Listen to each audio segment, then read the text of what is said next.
How to convert HEIC to JPG on iPhone. Let's get started. Open your Photos app. Now select the photos that you want to convert to JPG. After you select the photos, at the bottom right you will find 3 dots. Tap on it. Now select the option of copy. After you copy it, you can close this and open your Files application. Now at the bottom you will find different options. Head towards the option of Browse. Now go to the option on my iPhone.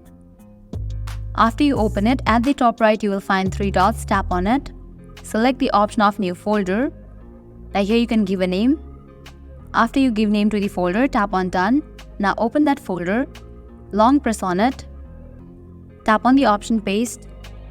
With that, you have just pasted your selected photos over here. Now this photos has been converted to JPG. Let me show you. So this is how you can easily convert HEIC to JPG on iPhone. At the end, if you guys find this video helpful, don't forget to like, share and subscribe. Thank you.